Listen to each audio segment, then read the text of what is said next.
오늘 나눌 말씀은 무엇을 심고 계십니까? 라는 제목으로 갈라디아서 6장 7절 8절 말씀을 봉독해 드리고 우리 나누도록 하겠습니다. 두 절입니다. 갈라디아서 6장 7절 8절 우리 다 같이 두 절인데 함께 봉독하도록 하겠습니다. 스스로 속이지 말라. 하나님은 업신여김을 받지 아니하시나니 사람이 무엇으로 심든지 그대로 거두리라. 자기의 육체를 위하여 심는 자는 육체로부터 썩어질 것을 거두고 성령을 위하여 심는 자는 성령으로부터 영생을 거두리라. 아멘. 지난주에 우리가 추수감사절을 보냈는데요. 올해는 이 추수감사절기를 보내면서 한 3주에 걸쳐서 추수감사절을 돌아보는 말씀을 좀 나누려고 합니다. 여러분은 한국에서들 다 살아보신 경험이 있으니까 한국에서 신앙생활 하신 분들은 추수감사절 하면 제일 먼저 떠오르는 게 뭡니까? 저 같은 경우는요, 장식이에요. 이 앞에. 근데 이 추수감사절 장식에 빠지지 않는 결실이 있습니다. 뭐가 꼭 올라갔냐면 호박은 꼭 올라갑니다. 이상하게 큰 호박은 꼭 올라갔고요, 조금 변두리에 가면 이 볕단도 꼭 갖다 놓습니다. 근데 제가 시골 목회해 본 경험으로는 추수감사절에 강대상에 꼭 올라오는 게 쌀 한 가마입니다. 쌀이 결실의 상징이기 때문입니다. 그래서 우리가 추수감사절을 보낼 때 보편적으로 우리에게는 어떤 농작물들을 심어서 결실을, 눈에 보이는 결실을 거두어서 하나님께 바치는 게 추수감사절이었던 것이 우리 한국에서 경험들입니다. 그러나 현대화가 되면서 농사 짓는 사람은 거의 없습니다. 교인들 중에서도 굉장히 소수의 퍼센테이지밖에 남지 않았습니다. 그래서 이번 추수감사절을 생각하면서 이런 생각을 해봅니다. 우리 인생에는 무슨 농사를 짓고 있나? 다른 말로 하면 우리는 우리 인생에 무엇을 심으며 살아왔는가? 눈에 보이는 농작물이 아니라 눈에 보이지 않는 것이 있다는 겁니다. 우리 모든 사람은 자기 인생을 위해 무언가를 열심히 심고 있습니다. 그리고 그것을 거둡니다. 이번 감사절을 보내면서 함께 나누고 싶은 것은 나는 과연 무엇을 심으면서 지금까지 살아왔고 앞으로 또 무엇을 심으며 살아갈 것인가? 이것을 한번 돌아보자는 것입니다. 저와 여러분의 인생의 남은 시간들을 하나님이 기뻐하시는 것을 심으며 사는 복이 있기를 주의 이름으로 기원합니다. 오늘 말씀을 나누기 전에 이 말씀을 좀 여러분들이 잘 이해하시기 위해서 두 가지의 오늘 본문의 표현을 조금 더 생각해 볼 것이 있어서 좀 정리하려고 합니다. 첫 번째 표현은 6장 7절에 나와 있는 본문입니다. 다 같이 한번 다시 읽도록 하겠습니다. 스스로 속이지 말라. 하나님은 업신여김을 받지 아니하시나니 사람이 무엇으로 심든지 그대로 거두리라. 다시 한 번만 읽어볼까요? 시작.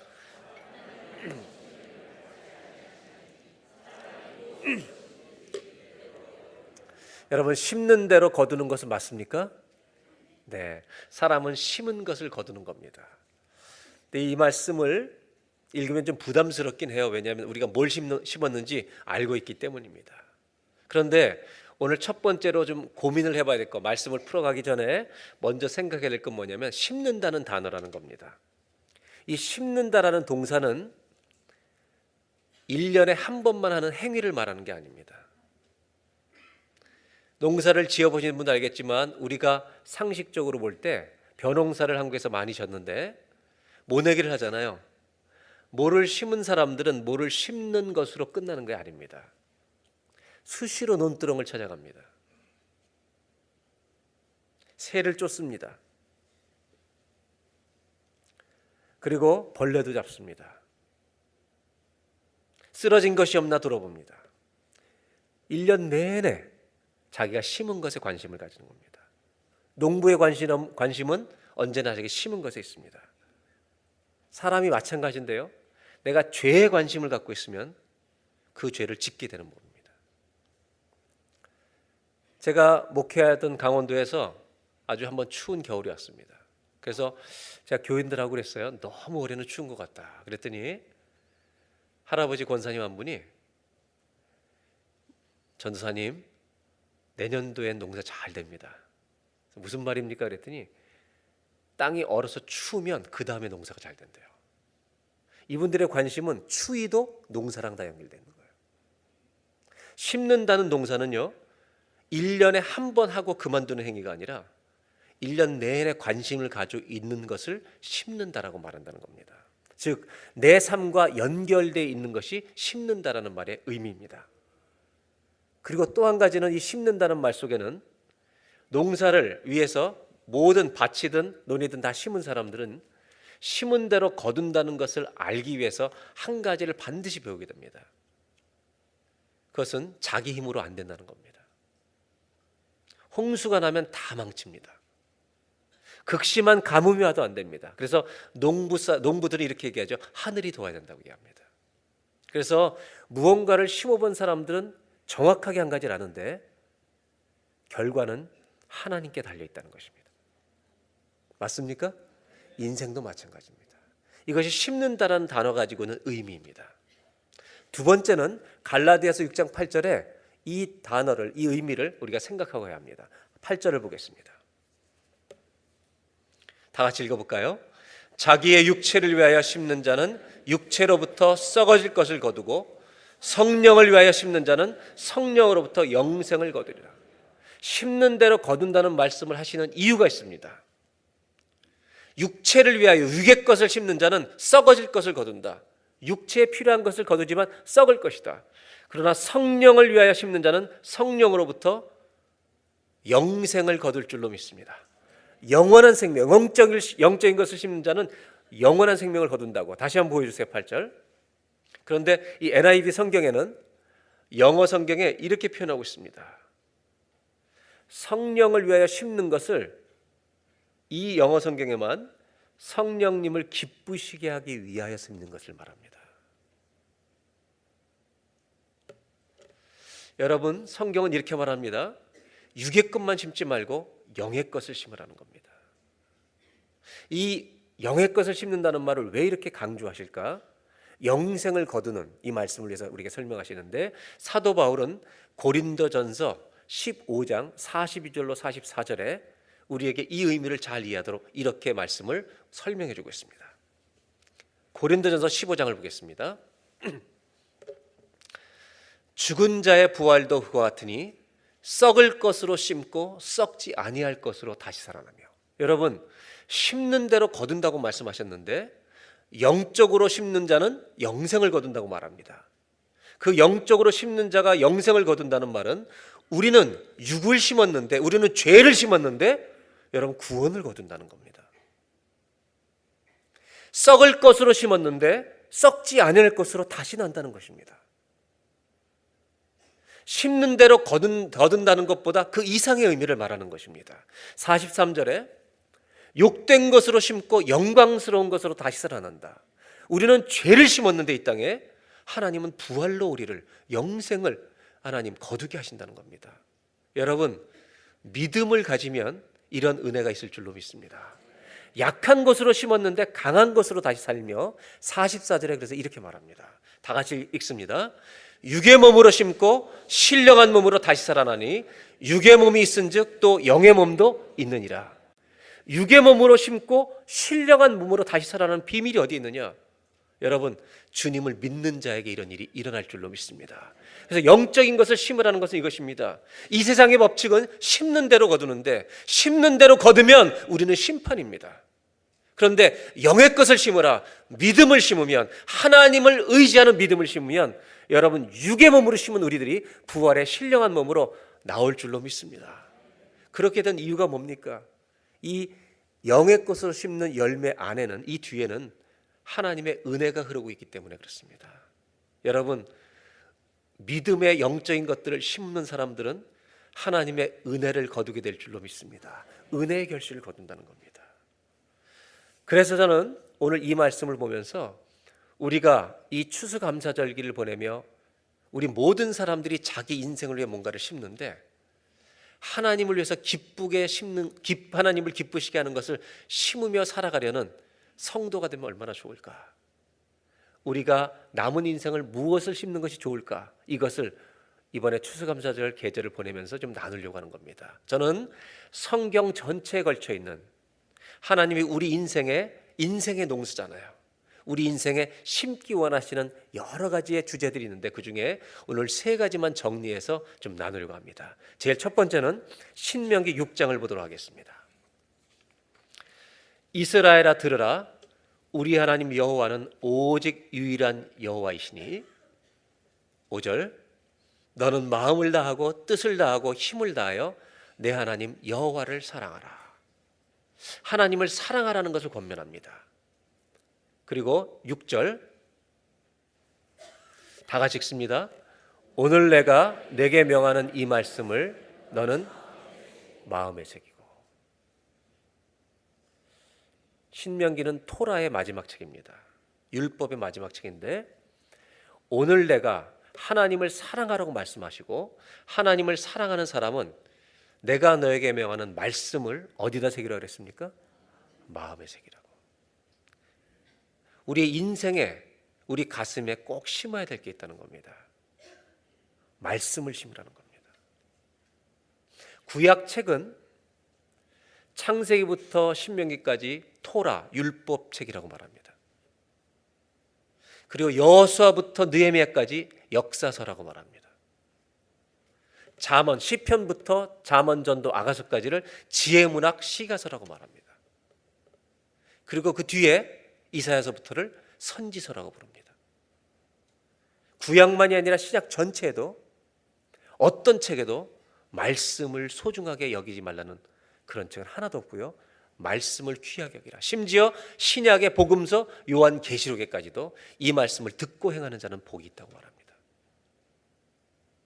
여러분, 우리 인생에 반드시 심어야 되는 것이 있는데 말씀을 심는 사람이 되시기를 바랍니다. 말씀을 심으라는 겁니다. 잠언의 지혜문학의 첫 번째 책인 잠언에 보면 이 잠언은 마치 토라를 요약하는 말씀과 같습니다. 그래서 잠언을 보면 신명기를 요약하는 책이 아닐까 싶은 생각이 들 정도입니다. 한번 잠언에 있는 말씀을 보겠습니다. 3장 1절에 내 아들아 나의 법을 잊어버리지 말고 내 마음으로 나의 명령을 지키라. 하나님 말씀을 잊어버리지 말고 지키랍니다. 2절에 그리하면 그것이 내가 장수하여 많은 해를 누리게 하며 평강을 더하게 하리라. 하나님은 어떤 약속을 주냐면 네가 말씀을 붙들고 말씀을 심고 말씀대로 살아가면 장수의 복을 주신다고 말씀하십니다. 물론 말씀대로 평생을 산 예수님은 하나님 보내신 목적을 위해 33세 인생을 마치십니다. 어떤 사람들은 스데반 집사님처럼 젊은 나이에 데려가십니다. 믿음으로 사는데도.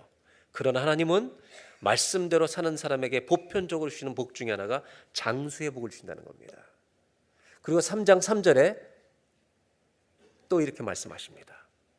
인자와 진리가 내게서 떠나지 말게 하고 그것을 내 목에 매며 내 마음판에 새기라.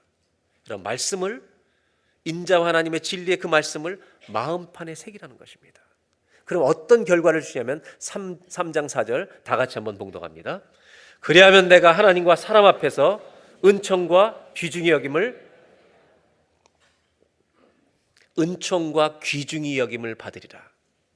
하나님의 페이버와 이 세상에서의 good name을 세상 사람들 앞에서만 아니라 하나님 앞에서 좋은 귀중히 여김을 받는 이름을 얻게 된다. 이렇게 말합니다. 3장 13절에는 이렇게 말합니다. 지혜를 얻은 자와 명철을 얻은 자는 복이 있나니 14절 다 같이 읽습니다. 지혜를 얻는 것이 은을 얻는 것보다 낫고 그 이익이 정금보다 나으니. 성경은 돈보다 귀한 게 있다는 겁니다.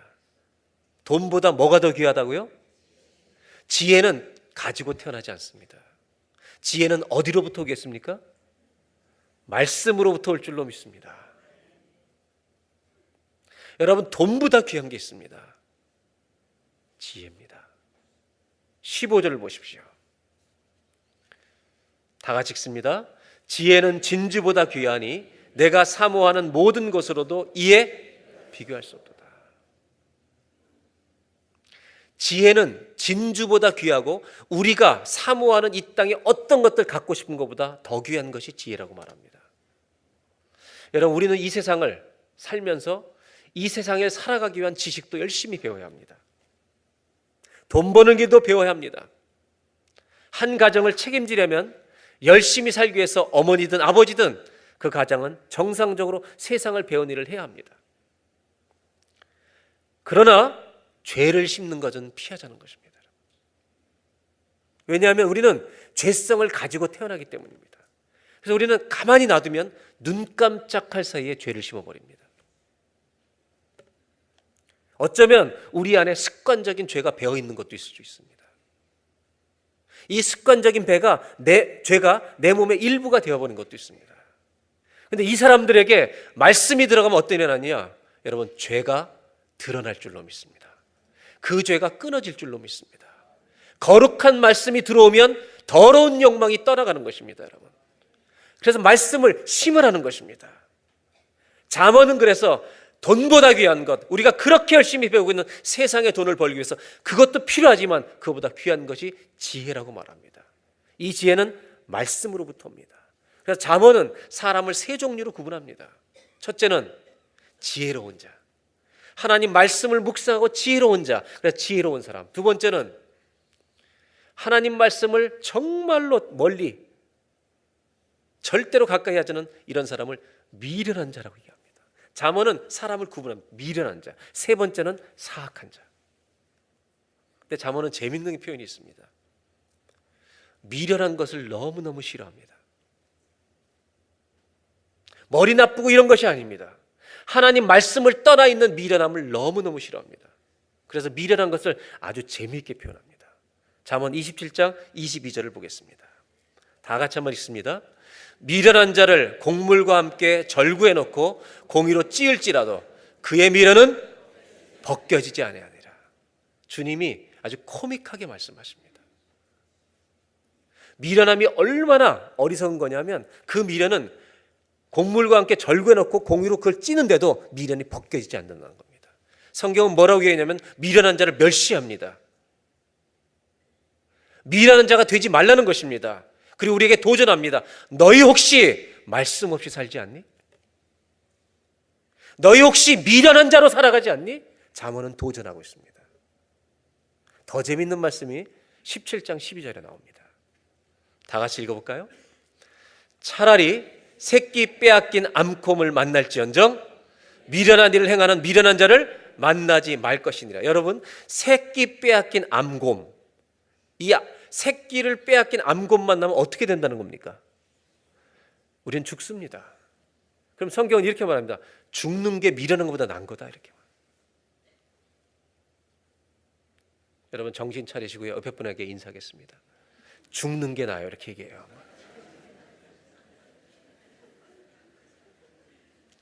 말씀 없이 사느니 죽는 게 낫다는 거예요. 그 미련이 공의로 찧어도 벗겨지지가 않아요. 내 힘으로 살아보겠다는 이 미련함.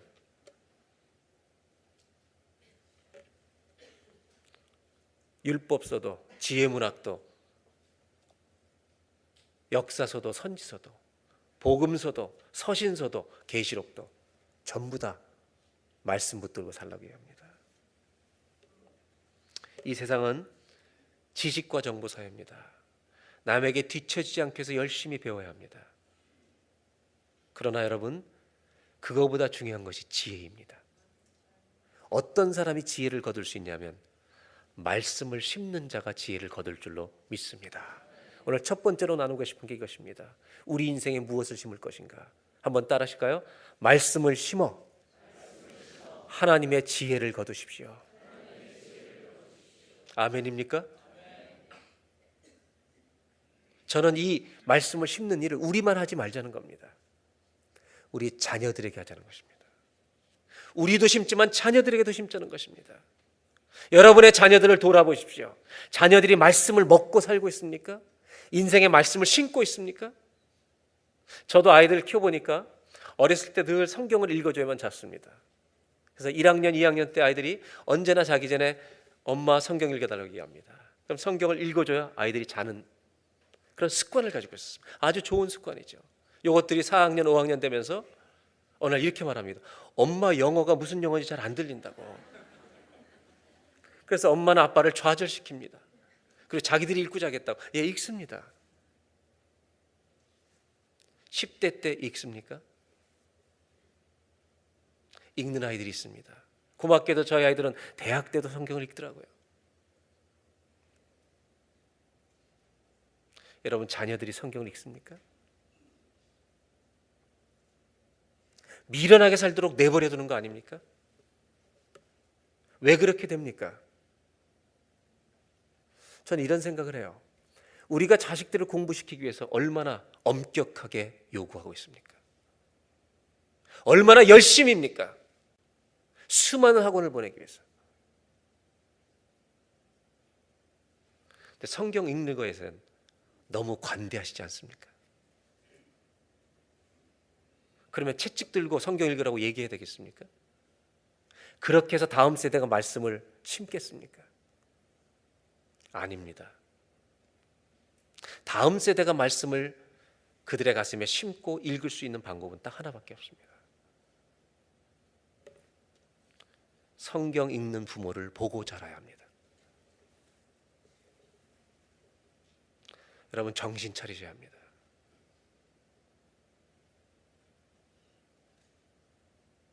우리가 말씀을 읽고 먹는 것을 보면서 자라도록 하셔야 합니다.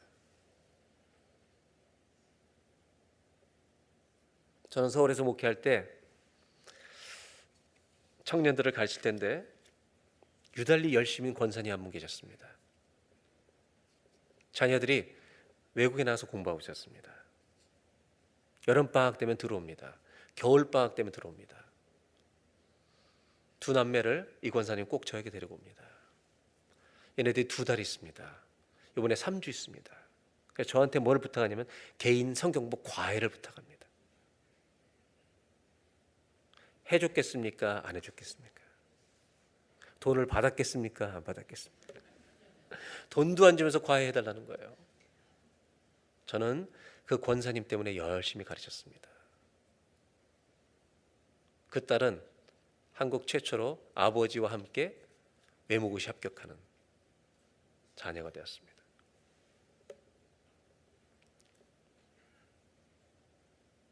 부녀가 외모고시에 합격한 케이스가 된 겁니다. 근데 참 고마웠던 것들은 그 아들이나 딸이 다 말씀을 배우려고 열심히 했습니다. 그 이유가 뭔지 아십니까? 어머니가 열심히 말씀을 배우시는 분이었습니다. 사랑하는 부모 여러분, 말씀을 심는 부모가 되셔서 말씀을 심는 자식들을 길러내는 축복된 가정 되시기를 주의 이름으로 기원합니다. 두 번째로 나누고 싶은 게 있습니다. 그것은 우리 삶에 무엇을 심을까? 저는 하나님의 말씀을 읽는 중에 우리 온 교우님들과 꼭 나누고 싶은 게 이것이었습니다. 시편을 심자는 것입니다. 뭘 심자고요? 시편을 우리 가슴에 심자는 것입니다. 우리 인생에 시편을 심자는 것입니다. 왜냐하면 시편을 열면 인생이 보입니다. 시편 안에는 눈물과 기쁨이 있습니다. 찬송과 축복, 감격, 탄식, 고통 다 들어 있습니다. 그래서 시편은 우리 인생을 담고 있는 책입니다. 저는 시편을 읽다 보면 이런 생각이 들어요. 옛날에 한국에서 이 겨울이 되면 교회에서 10월이 되면 김장을 하잖아요. 근데 뭐 한 포기 두 포기 하는 게 아니라 막 100포기, 200포기 김장을 할 때 여성교원들이 다 고무장갑 끼고 달라붙어 가지고 속을 해도 엄청나게 하잖아요. 속을 해가지고 이렇게 김장에 곳곳을 이렇게 다 가는데 요즘은 그 김치예요, 김치 냉장고. 뭐가 맞는 거예요? 그게 그 김치인지 김치 냉장고인지가 이렇게 좋다면서요. 근데 땅 속에 묻는 것만 하겠습니까? 어떤 분은 더 좋다는데요. 거짓말하지 마세요. 땅 속에 항아리에 묻은 이 김치를 꺼내 먹는 맛은요 비교가 안 되는 겁니다. 그거는 그것만 있어도 밥을 먹습니다. 근데 다 먹었을 때 옛날에 그 항아리에서 한 배추 한 포기를 꺼낼 때 그 속이 겹겹이 다 배어 있는 거 있잖아요. 시편 읽으면요 우리 인생의 모든 문제들이 다 배어 있습니다. 그래서 시편은 김장김치와 같습니다. 제 이론입니다. 그래서 여러분 무슨 인생의 문제를 가지고 있어도 시편에 가면 답이 있습니다. 그런데 무슨 생각을 해보냐면 시편의 주제가 뭘까? 시편의 주제는 학자들에 따라 한 4가지로 정리하기도 합니다. 그러나 통폐합을 한다면 시편의 주제는 과연 뭘까? Worship and praise, 경배와 찬양입니다. 호흡이 있는 자마다 여호와를 찬송할지로다. 시편은 찬송으로 가득 차 있습니다. 그런데 이 찬송으로 가득 차인 경배와 찬송이 주제인 시편의 거의 반을, 73편을 다윗 한 사람이 씁니다. 그렇다면 시편을 이해하려면 누구를 이해해야 되겠습니까? 다윗을 이해합니다. 다윗의 기가 막힌 시편들, 찬송들이 가득 차 있습니다. 근데 다윗의 인생은 유난히 고난이 많았던 사람입니다. 신기한 것은 이 고난이 많았던 다윗에게 수많은 찬송이 있었다는 것입니다. 그렇다면 이 고난이 찬송으로 가는 데는 뭐가 중간에 있었을까? 이것을 알아보는 것이 중요합니다. 시편을 읽다 보면 눈에 띄는 한 단어가 있습니다. 이제 보겠습니다. 시편 5편 2절입니다. 다 같이 함께 읽겠습니다. 나의 왕 나의 하나님이여 내가 부르짖는 소리를 들으소서. 내가 주께 기도하나이다. 시편을 읽어보면 이것도 다윗의 시지만 My cry, my cry, 부르짖음이라는 단어가 너무너무 많이 들어있다는 것입니다. Listen to my cry for help. 주여 나의 왕 나의 하나님이여 내가 부르짖는 소리를 들어달라고, 내가 주께 기도하나이다. 결국 고통 속에서 여러분 그는 얼마나 많이 부르짖는지 모릅니다. 시편 18편 6절을 보십시오. 내가 환난 중에서 여호와께 아뢰며 나의 하나님께 환난 중에 부르짖었더니 그가 그의 성전에서 내 소리를 들으시며 그의 앞에서 나의 부르짖음이 그의 귀에 들렸도다. 아멘입니까? 그 부르짖음이 들렸기 때문에 고난에서 찬송을 부르는 것입니다. 기도하는 자는 하나님의 손길을 목격할 줄로 믿습니다. 하나님이 행하시는 일을 보게 되는 것입니다. 39편 12절에 이렇게 말합니다. 다 같이 읽어볼까요? 여호와여 나의 기도를 들으시며 나의 부르짖음에 귀를 기울이소서. 내가 눈물을 흘릴 때 잠잠하지 마옵소서. 나는 주와 함께 있는 나그네이며 나의 모든 조상들처럼 떠도나이다. 어떻게 될지 모르는 사람입니다. My cry, 부르짖음이 계속 반복되고 있다는 겁니다. 57편 2절입니다. 너무나 중요한 구절입니다.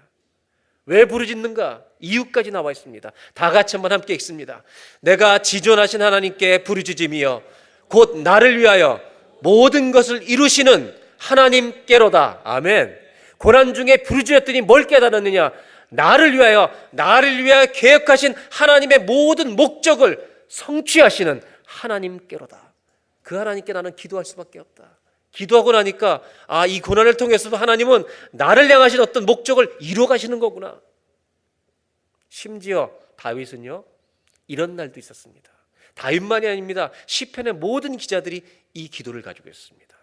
86편 3절을 보겠습니다. 주여 내게 은혜를 베푸소서. 내가 종일 주께 부르짖나이다. 여러분 시편 기자 가운데는 1시간이 아니라 하루 종일 기도해야 되는 사람도 있었습니다. 여러분 부르짖음이 있는 곳에 하나님의 응답이 있기 때문에 찬송이 터질 줄로 믿습니다. 저는 시편을 심자는 것은 무엇을 심자는 거겠습니까? 기도를 심자는 것입니다. 여러분 기도를 심는 저와 여러분 인생이 되시기를 바랍니다. 여러분 심는다는 말은 1년에 한 번 하는 행위가 아니라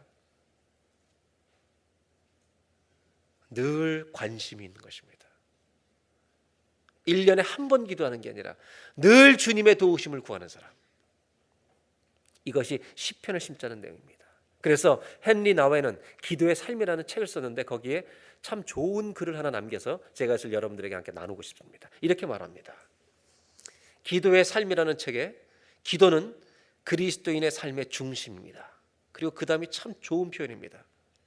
그 기도는 지금 이곳에서 하나님과 함께 사는 삶입니다. 여러분 기도하고 있는 사람은 지금 하나님과 함께 사는 삶을 누리게 될 줄로 믿습니다. 이것이 매일의 오순절이 아니겠습니까? 다니엘은 기도를 심는 사람이었습니다. 다른 신에게 절하면 사자굴에 집어넣는다고 했는데도 다니엘 6장 10절에 이렇게 말합니다. 그 다른 신에게 엎드리면 사자굴에 찍힌 왕의 쌀에 들어간다는 왕의 도장이 찍힌 것을 알고도 자기 집에 돌아가서는 윗방에 올라가 예루살렘에서 향한 창문을 열고 그 다음에 하는 표현이 전에 하던 대로, 위기의 때만 기도한 것이 아니라 늘 하던 대로 하루 3번씩 무릎을 꿇고 기도하며 그의 하나님께 감사하였더라. 이것이 기도를 심는 사람이 아니겠습니까? 여러분, 기도를 심는 복이 있기를 주의 이름으로 축복합니다. 기도를 심는 자에게 또 어떤 복이 있는가? 요나를 보면 이렇습니다. 요나가 하나님 말씀에 불순종하여 다시스로 도망가다가 큰 물고기 뱃속에 들어갑니다. 그때 요나가 기도합니다. 2장 1절 보겠습니다. 요나가 물고기 뱃속에서 그의 하나님 여호와께 기도하여 2절 내가 받는 고난으로 말미암아 여호와께 불러 아뢰었더니, 고난 때문에 기도하는 겁니다. 내게 대답하시고 내가 스올의 뱃속에서 부르짖었더니 주께서 내 음성을 들으셨나이다. 4절 다 같이 읽습니다. 내가 말하기를 내가 주의 목전에서 쫓겨났을지라도 다시 주의 성전을 바라보겠다. 여러분, 기도하는 사람은요, 쓰러졌던 자리에서도 다시 주님 붙들고 주님과 함께 사는 삶이 시작될 줄로 믿습니다. 그래서 2장 6절에는 이렇게 이어집니다. 하나님, 내가 산의 뿌리까지 내려갔습니다. 너무나 주님 멀리 갔습니다. 땅이 그 빗장으로 나를 오랫도록 막았사오냐. 나의 하나님 여호와여, 주께서 내 생명을 구덩이에서 건지셨나이다. 7절, 그리고 기가 막힌 고백을 합니다. 다 같이 읽어볼까요? 내 영혼이 내 속에서 피곤할 때 내가 여호와를 생각하였더니 내 기도가 주께 이르렀사오며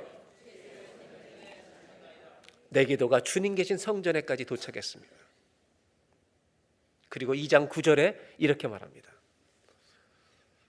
나는 감사하는 목소리로 주께 제사를 드리며 나의 서원을 주께 갚겠나이다. 그리고 여러분, 요나의 찬송이 터집니다. 구원은 여호와께 속하였나이다 하니라. 아멘. 기도하는 사람에게 주의 응답이 임해서요, 찬송이 터질 줄로 믿습니다. 그러니까 여러분, 시편은 찬송이 짜낸 게 아니라 터진 겁니다. 뭐 하나 때문에 그랬냐면 부르짖었기 때문입니다. 저는 저와 여러분 안에 하나님과 함께 사는 기도가 늘 살아있기를 주의 이름으로 축복합니다. 그래서 두 번째로 나누고 싶은 것, 우리 인생에 무엇을 심어야 하는가? 한번 따라 하실까요? 기도를 심어 나의 시편을 가지십시오. 기도하는 사람은요, 자기의 찬송을 가지게 될 줄로 믿습니다. 내가 고백하는 주님을 향한 노래가 있어야 합니다. 부르짖었기 때문에 수많은 시편이 쓰여지는 겁니다. 우리가 기도함으로 말미암아 하나님을 찬송하는 나의 시편이 있기를 주의 이름으로 축원합니다. 세 번째로 나누고 싶은 게 있습니다. 마태복음 5장 38절 한 절을 보겠습니다. 다 같이 읽어볼까요? 또 눈은 눈으로 이는 이로 갚으라 하였다는 것을 너희가 들었으나, 이 동태복수법이죠. 눈을 빼면 상대방의 눈을 빼고 이를 뽑으면 이를 뽑으라는 동태복수법, 이런 율법을 너희는 들어봤지만 그 다음 절부터는 제가 말로 전해드리겠습니다. 예수님 뭐라고 말씀하셨는지 아세요? 눈은 눈으로 이는 이를 갚으라고 율법에 말하고 있지만 나는 너희에게 이르노니 오른뺨을 맞으면 어느 쪽 뺨을 대래요? 왼뺨을 대라고 말씀하십니다. 오늘 여기 있는 분 가운데 오른뺨 맞고 왼뺨 될 사람 한 명도 없는 걸 알고 있습니다. 거기서 멈추지 않습니다. 성경은 속옷을 달라면 뭐까지 주래요? 겉옷까지 주랍니다. 말씀 이제 됐어요. 오리를 가자면 심리를 가주라는 겁니다. 여러분, 산상순을 읽어보면, 예수님의 산상순을 읽어보면 행위를 굉장히 강조하고 있습니다. 우리가 할 수 없는 천국의 윤리를 소개하고 있습니다. 오른밤 맞으면 왼밤 되라는 이 말씀은요, 피하고 싶습니다. 아니, 빨리 읽어버리고 싶고요. 아니면 누군가 대신해 줬으면 좋겠습니다. 우리는 못해도 목사님은 그렇게 하셔야지. 이런 강력한 요구들이 있습니다. 여러분, 제가 오른밤 맞고 왼밤 될 것 같습니까? 예? 아, 고마워요. 예라고 대답해서 너무 고마워요. 그렇다고 시험하지 마세요. 이런 천국의 윤리, 우리가 우리의 힘으로는 거의 할 수 없는 윤리를 소개하는 두 가지 이유가 있습니다. 하나는 우리의 행위로는 하나님의 의로움을 만족시킬 수 없다는 걸 처절하게 깨닫게 하는 겁니다. 그래서 구원은 오직 행위가 아니라 은혜로만 올 줄로 믿습니다. 이것이 첫 번째 목적입니다. 또 한 가지 이유가 있습니다. 그렇다고 이 윤리를 버리지 말라는 것입니다. 주님이 원하시는 윤리의 수준은 여기 있기 때문에 은혜로 거듭난 우리들이 여러분 하나님의 사랑을 살기 위해서 실천하기 위해서 최선의 노력을 다하라는 것입니다. 그래서 마태복음 5장 44절에 이렇게까지 말씀하십니다. 다 같이 읽어볼까요?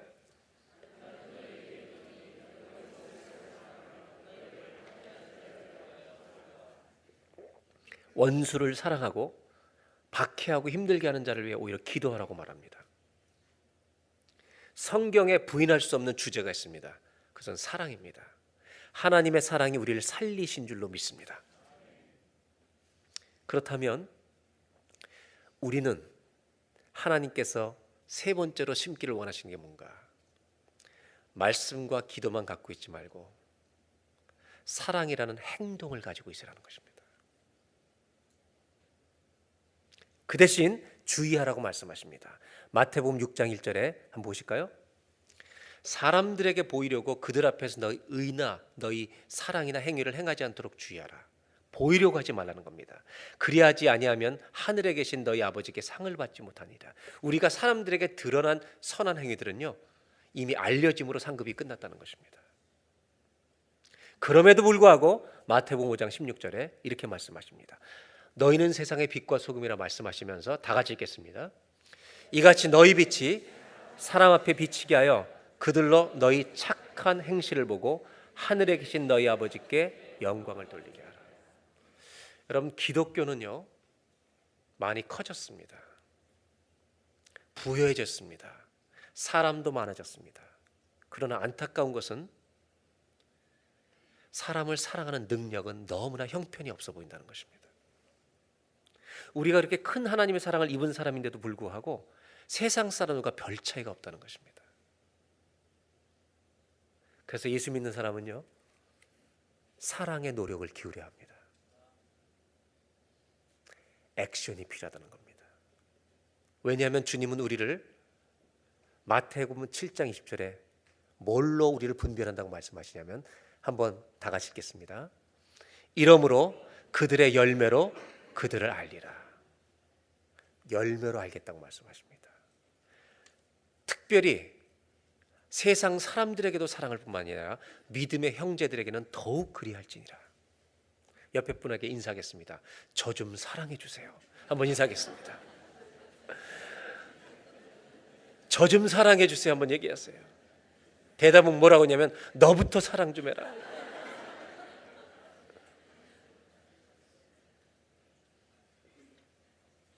이 사회 속에 얼마나 증오가 많습니까?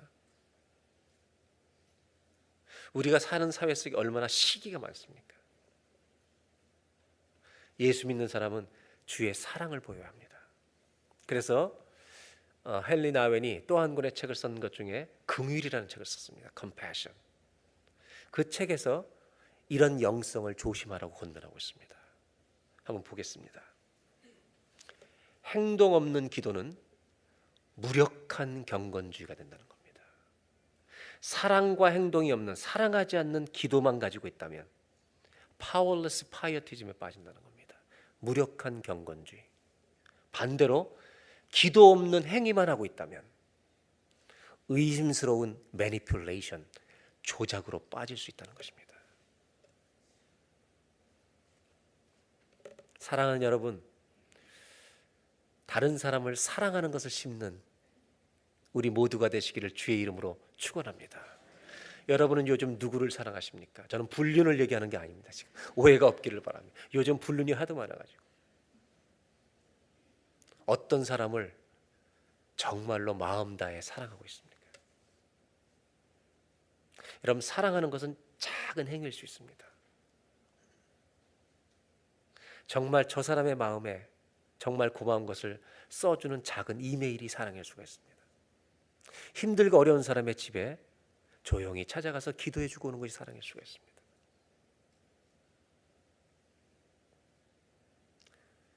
우리는 사랑을 받았기 때문에 사랑을 줘야 하는 예수쟁이들입니다.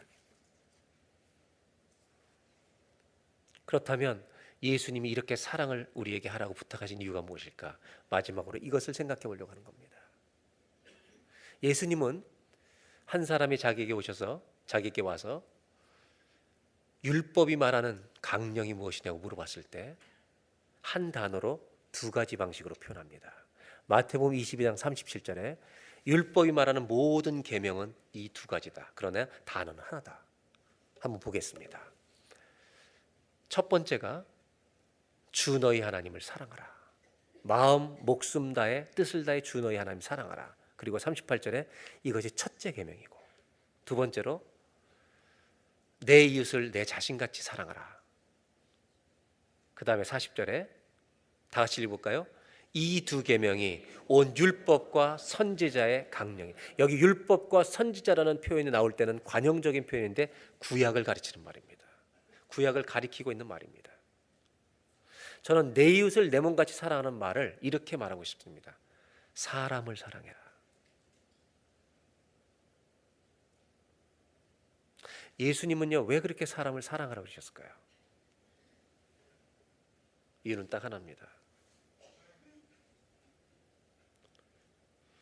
예수님이 내가 여기 온 것은 섬김을 받으러 온 게 아니라 섬기러 왔다. 그러시면서요, 내 목숨을 주어 많은 사람의 대속물을 주어 살리기 위해서 오셨다고 말합니다. 여러분, 사람을 사랑하면 돌아오게 합니다. 사람을 사랑하면 잃어버린 영혼이 죽게 돌아오는 역사가 있을 줄로 믿습니다. 사랑을 심으면 사람을 얻습니다.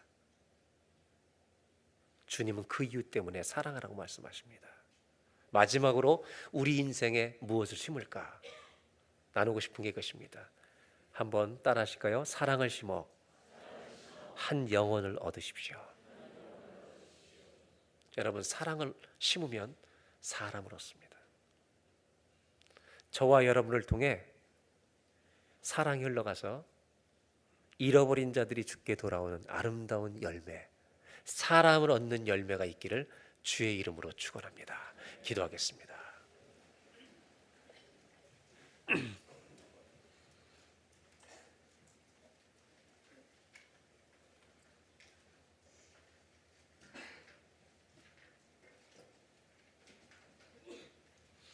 우리의 인생은 무엇을 심고 있습니까?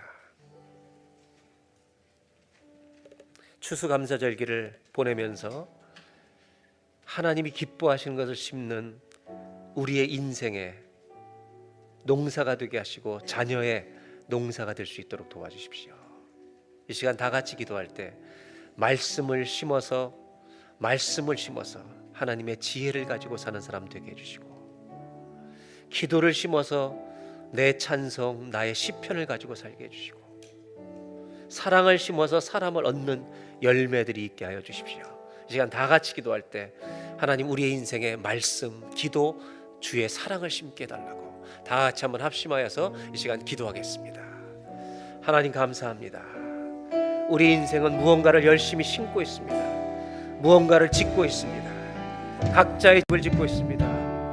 무엇을 심고 있는지 추수감사절기에 우리 자신을 돌아봅니다. 하나님, 우리의 인생에 하나님이 그렇게 말씀하신 주의 생명의 말씀을 심게 하여 주시옵소서. 하나님의 말씀을 심어서 이 땅을 살아가는데 돈보다 귀한 하나님의 지혜를 가지고 살아가는 우리가 되게 하여 주시옵소서. 아버지, 문제만 가지고 사는 사람들이 허다합니다. 세상의 말씀과 지식과 정보가 필요하지만 아버지, 해답이 필요합니다. 주의 말씀은 내 발의 등이요 내 길의 빛이라고 말씀하십니다. 하나님, 말씀을 가진 자는 답을 가집니다. 아버지, 그 답을 가지고 사는 우리가 될 수 있도록 주여 도와주시옵소서.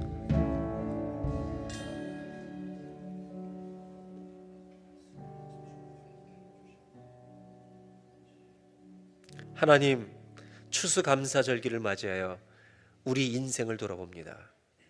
무엇을 심으며 살아왔는지 돌아보는 가을이 될 수 있도록 인도하여 주옵소서.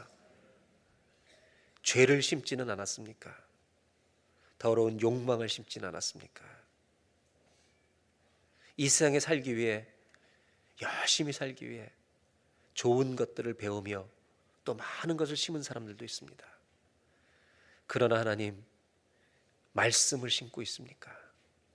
돈보다 귀한 생명의 말씀을 심고 있습니까?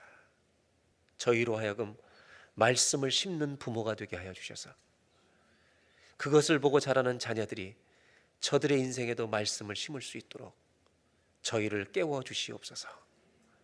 하나님, 기도를 심는 자 되기 원합니다. 그리고 주님의 사랑을 심는 우리의 삶이 될 수 있도록 주여 도와 주시옵소서. 사랑을 심으면 사람을 얻습니다. 하나님, 잃어버린 영혼을 구원하게 오신 그 주님의 아름다운 계명을 이어가기 위하여 사랑을 베푸는 저희들이 되게 하여 주시옵소서. 오늘 이 시간 주님 앞에 예물을 봉헌합니다.